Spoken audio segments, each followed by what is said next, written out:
দর্শক শুভেচ্ছা নেবেন। আজকে আমরা আবারও অন্তরালের আলাপ অনুষ্ঠান নিয়ে এসেছি। দর্শকের কাছে ভালো লাগবে, সেই ভালো লাগার জায়গা থেকে কথা বলতে এসেছি। আজকেও ঠিক আমরা আমাদের বিষয়, আমরা একটা বিষয় নির্ধারিত বিষয় নিয়ে কথা বলবো না। আমরা সমসাময়িক দু একদিনের মধ্যে ঘটে যাওয়া বিষয়গুলো নিয়েই কথা বলবো। সেই জায়গা থেকে আমাদের বিষয় নির্ধারিত নয়। আমাদের অনুষ্ঠানের নাম অন্তরালের আলাপ। আজকে আমাদের সঙ্গে যুক্ত হয়েছেন মনোজ দাস বলছি। পশ্চিমবঙ্গ এখন আটকে আছে সোনারপুরে।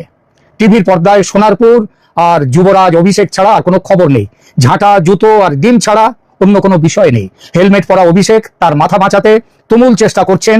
সাদা পোশাকের পুলিশ আর অভিষেকের নিজস্ব বাউন্সাররা নেতাকে বাঁচাতে নিজেদের বুকে পিঠে ডিম জুতো খাচ্ছে। এই দেখতে দেখতে একেবারে হেজিয়ে গেছি সেই দুপুর থেকে। প্রথমে ভাবছিলাম এই বিষয় নিয়ে, মানে সোনারপুরে অভিষেক নিয়ে একটা এপিসোড করব, এত মারধর হচ্ছে, এত হল্লা শোরগোল। তারপর দেখলাম টিভি জুড়ে, ইউটিউব জুড়ে চারদিকে শুধু সোনারপুর আর সোনারপুর, অভিষেক আর অভিষেক। এখানে আমি নতুন কি দেবো? ওই একটাই তো ছবি, সব মারছে। সুতরাং সিদ্ধান্ত নিলাম কিচ্ছুটি করবো না। তবু মজা দেখতে কার না ভালো লাগে বলুন, কার না ভালো লাগে? বিশেষ করে যুবরাজ তথা সেনাপতি তথা সেকেন্ড ইন কমান্ড তথা প্রিয় ভাইপো এমন ভাবে পাবলিকের হাতে নাস্তানাবুদ হচ্ছে, এমন দৃশ্য কোনোদিন চর্মচক্ষে দেখতে পাবো এটা স্বপ্নেও ভাবিনি। তো সেই দৃশ্য দেখতে দেখতে যতই ক্লান্ত হয়ে যাই না কেন, টিভি ছেড়ে উঠতেও মন চায়নি। তাই দেখছিলাম, বসে বসে দেখছিলাম আর ভাবছিলাম একটা কথা। কথাটা হলো, নিয়ম আছে আমাদের দেশে নয়, পশ্চিমের দেশে ডিম আর টমেটো ছুঁড়ে মারার, মানে অভ্যর্থনায় বিশেষ রকমের অভ্যর্থনা যখন হয়, পচা ডিম পচা টমেটো ছুঁড়ে মারার একটা সিস্টেম আছে ওদিকে। তো পচা ডিম ছোড়া মানে যারা দেখতে নারী তাদের ডিম ছুঁড়ে মারার কালচার, এটা তো আমাদের দেশে এতদিন ছিল না। না থাকার কারণটা সহজবোধ্য। ভারতের সাধারণ মানুষের ঘরে ডিম বড় একটা পচে যাওয়ার সুযোগ পায় না, তার আগে ওই ঘরের লোকের পেটে চলে যায়। বিদেশে নাকি খাওয়ার জন্য ভালো ডিম যেমন বিক্রি হয়, তেমন অভ্যর্থনা জানাবার জন্য পচা ডিমও নাকি বিক্রি হয়।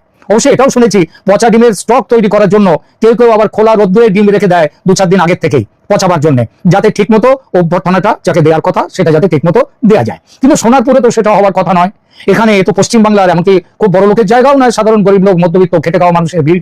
সেখানে এখানে পচা ডিম তো ছোড়া হয়নি, পচা ডিম ছোড়া হতে পারে না, কারণ কারণ পচা ডিম তো পাওয়া যায় না। সুতরাং যেটা ছোড়া হয়েছে সেটা ভালো ডিম। সুতরাং যারা বলছেন অভিষেককে পচা ডিম মারা হয়েছে এবং পচা ডিমের দুর্গন্ধে, ওরে বাবারে কি বিকট গন্ধ রে বাবা, না স্যার, সেটা হয়নি। অভিষেকের রিয়াকশন দেখুন। পচা ডিমের গন্ধে একবারও তিনি নাক ছিটকেছেন অভিষেক, কিন্তু আমরা তো দেখেছি তার ওই মাথায় হেলমেটে এসে ডিম ফটাস করে লাগলো, ফেটে গেল, কিন্তু তাতে গন্ধে যেমন চমকে ওঠার, নাক ছিটকানো, সেটা কিন্তু এক নজরে আসেনি, আমার নজরে তো পড়েইনি। আপনাদের কারো নজরে যদি পড়ে থাকে দয়া করে বলবেন, আমি ভুল শুধরে নেব। আর আপনি যদি আমার এই চ্যানেলে নতুন হয়ে থাকেন তাহলে চ্যানেলটি সাবস্ক্রাইব করে পাশে থাকবেন। অতএব ধরে নেওয়া ভালো যা ছোড়া হয়েছে সেগুলো ভালো ডিম। ইস, কত লোকের মানুষের পেটে তাদের খাদ্য হিসেবে যে যাওয়ার কথা সেগুলো ছুঁড়ে মারতে হয়েছে এই লোকটাকে। হ্যাঁ, স্থানীয় একজন আছে কার্তিক বলে, কার্তিক নস্কর আমার পরিচিত, তাকে ফোন লাগালাম। ফোনে পাবো ভাবিনি, কারণ যা চলছে, কিন্তু কপাল ভালো পেয়ে গেলাম। বললাম, কোথায় আছো কার্তিক? জিজ্ঞেস করার দরকার ছিল না, কারণ শোরগোল যা হচ্ছিল সেটা আসছিল ফোনের মধ্যে। খুব উত্তেজিত গলায় কার্তিক জবাব দিল, এই তো ইয়ের বাচ্চাটার, কিসের বাচ্চা আমি বললাম না, ইয়ের বাচ্চাটা রিসেপশনে আছি। ডিম মেরেছো? আমি বললাম, এমন সুযোগ কাকু না মেরে থাকা যায়? কটা ডিম মারলে? কার্তিক একটুখানি ভাবলো, ভেবে বলল, বেশি আর মারলাম কি করে কাকু, এ যে আসবে সেটা তো আগে জানতাম না, তাছাড়া মাসের শেষ, পকেটও ফাঁকা, ঘরে 4টে ডিম ছিল, ভেবেছিলাম রাত্রে 2টো আমরা, আর বাচ্চাটা একটা খাবে, সকালে বাচ্চাটার জন্য একটা, এই সুতরাং সেইটা আর করা হয়নি। 4টে ডিম ছিল, বাচ্চাটার জন্য 2টো রেখেছি, আর দুটো না, একটা রেখেছি বাচ্চাটার জন্য, আর 3টে ছুঁড়ে মেরেছি। তার মানে 21 টাকা লস, তাই তো? আর সুমনা তোমার বউ সে কি ছড়লো? সে কি টমেটো? বলে, না টমেটো বললাম না, আগে থেকে জানি না, পচা টমেটো বাজারের পাশে অনেক পড়ে থাকে, কিন্তু সেটা তো আর নিয়ে আসতে পারিনি, আগে জানতাম না।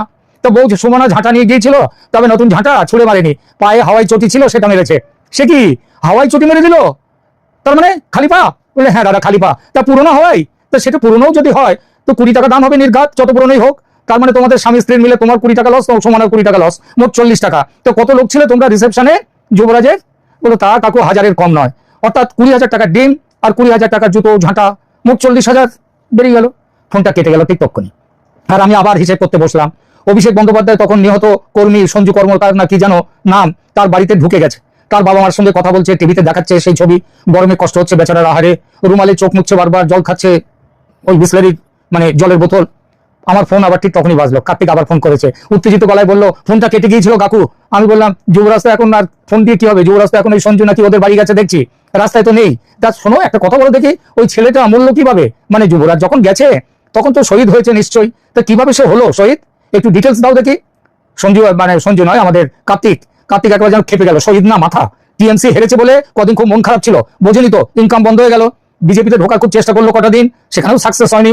মনের দুঃখে একটু বেশি শুনলাম, আমিও তা শুনলাম যে বেশি একটু বোতল টেনে ফেলেছিল, তারপর অ্যাক্সিডেন্ট। শোনা কথা আমার, অবশ্য এটা ঠিক বেঠিক বলতে পারবো না। ওর বাড়ি আমার বাড়ি 3টে পাড়া তফাতে। অভিষেক তখন টিভির পর্দায় গর্জন করছে, আমি ওদের সামনে দিয়ে যেতে পারতাম, কিন্তু চলে যাব না, মারবে আমাকে মারুক, মরতে ভয় পাইনে, কিন্তু এদের এভাবে ফেলে গেলে, বিনা পুলিশ পাহারায় রেখে গেলে বিজেপির গুন্ডারা এদের মেরে ফেলবে। যতক্ষণ না পুলিশ আসবে আমি এখানেই থাকবো, আমি কোথাও যাব না, যতক্ষণ না পুলিশ এসে সিকিউরিটি দেয়। আমি এসে ফেললাম। কে বলে অভিষেক গাম্বাট? একদম গাম্বাট নয়, বুদ্ধি আছে ছেলেটার। যেমন পুলিশ সিকিউরিটির ব্যাপারটা সঞ্জু নাকি তার বাবা মা বউয়ের ঘাড়ে চাপিয়ে দিল, দেখলেন?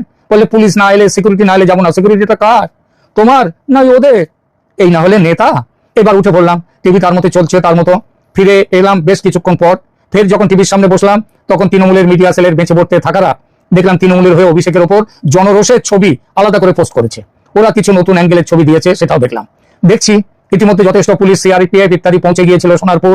তাদের পাহারায় অভিষেক নির্বিঘ্নে বেরিয়ে এসেছে সোনারপুর থেকে। ভাবছি আজকের মতো নাটক শেষ, কিন্তু নাটক তখনও বাকি। দেখলাম তিনি অ্যাপোলো হাসপাতালে যাচ্ছেন, সেখানে ভর্তি হবেন। আমি অবাক হলাম, ঝামেলা তো হয়েছে ওই সঞ্জুর বাড়িতে যাওয়ার পথে।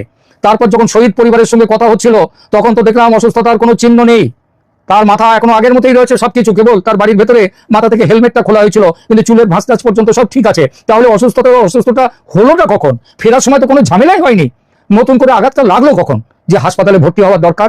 যদি ডিম জুতোর বদলে তৃণমূলের যেটা সিগনেচার রিসেপশন, মানে বিরোধীদের জন্য, সেটা যদি হতো, তাহলে পাথর বোমা চলতো, তাহলে হাসপাতালের দরকার পড়তো। সেটা তো হয়নি।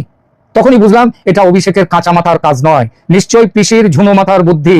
বোকা ছেলে বলে দিয়েছে হয়তো, পিসি তোর তো আগেই যাওয়া উচিত ছিল কেস পাকা করতে, পাবলিক সিম্প্যাথি কুড়োতে। আহত হওয়ার চেয়ে বড় কিছু নেই রে রাজনৈতিক নেতাদের কাছে। পিস দেখ না, আমার পায়ে কিচ্ছু হয়নি, তবু পায়ে ফলস ব্যান্ডেজ বেঁধে 21-এর পুরো ভোটটা করে দিলাম। আর তুই ডিম জুতো খেয়েও সোজা দাঁড়িয়ে থাকিস কেন? হাসপাতালে যা, হাসপাতালে যা, ভর্তি হ, শুয়ে পড় বেডে, 1 মাস শুয়ে থাকবি, রাজ্য সফরে গিয়ে ডিম জুতো খাওয়ার হাত থেকে বাঁচবি, শুয়ে পড়। এটা হয়তো পিসির মাথায় এসেছিল, কিংবা পিসির মাথায় হয়তো আসেনি, কারণ এখন মাথাটা ওনার মাথাটা অনেকটা একটুখানি যেন ছিন্ন বিচ্ছিন্ন হয়ে গেছে। হয়তো অভিষেক মনু সিংভি, কপিল সিব্বাল, তারপরে আরো সব হয়েছে, তারা সব নিশ্চয়ই খবর দিয়েছে। না না, এমনও হতে পারে এটা ইন্ডি জোটের খবর। শুনলাম রাহুল গান্ধী, মল্লিকার্জুন খাড়গে, ওদিকে অখিলেশ প্রসাদ সিং, এরা নাকি অভিষেক এত মার খেয়েছে, এত আহত হয়েছে, তার জন্য এরা নাকি এদের নাও খাওয়া প্রায় বন্ধ হয়ে যাওয়ার মতো। তারাই পিসিকে অলরেডি ইতিমধ্যে প্রায় শোক বার্তা পাঠাবার মতো পাঠিয়ে দিয়েছে, যে অভিষেকের এই আঘাত লাগার জন্য তাকে মেরে ফেলার চেষ্টা হয়েছে। আর অভিষেক ওখানে কিছু বলেনি যে তাকে মেরে ফেলার চেষ্টা, কিন্তু পরের দিকে বলছে এটা আমাকে মেরে ফেলার চেষ্টা হয়েছিল। সুতরাং যখন মাথায় এলো হাসপাতালের কথা, তখন যুবরাজ ছুটলেন কোথায়? অ্যাপোলো। অ্যাপোলো কোথায়? কাদাপাড়ায়। লেগেছে সোনারপুর, সেখান থেকে আর এক সীমান্ত, সেটা হচ্ছে অ্যাপোলো, কাদাপাড়ার অ্যাপোলো। কিন্তু পিসি যে আর সেই পিসি নেই, ভয় আউট, ভরসাহীন। এটা অ্যাপোলোর পক্ষেও। অ্যাপোলোর ডাক্তাররা বলে দিলেন এটা ইমার্জেন্সিতে ভর্তি হওয়ার কোনো কেস নয়। 2-4টে ডিমের কুসুম ফেটে গিয়ে গায়ে লেগেছে, আর কিছু হয়নি। এই কুসুম ফুলের গায়ে মূর্ছা যাওয়ার মতো তো শরীরে হাসপাতালে ভর্তি করা যায় না। এটা বাড়ি গিয়ে স্নান করে একটু শুলেই ফিট, জামা কাপড়টা চেঞ্জ করতে হবে, এই যা। অ্যাপোলো ভর্তি করলো না। খবরটা গেল পিসির কাছে। বেরোলেন পিসি কালীঘাট থেকে।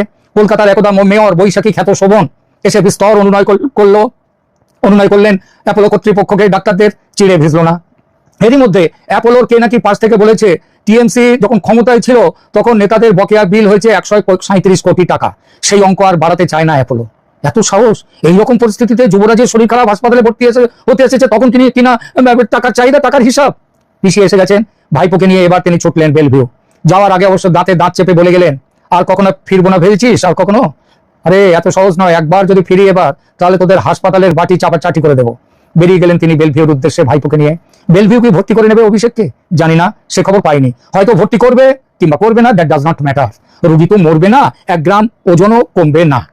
নজরে এলো ইউটিউব চ্যানেলে এক বর্ষিয়ান সাংবাদিকের এপিসোড। তিনি যেন দুঃখে ভেঙে পড়েছেন অভিষেকের উপরে এই আক্রমণে।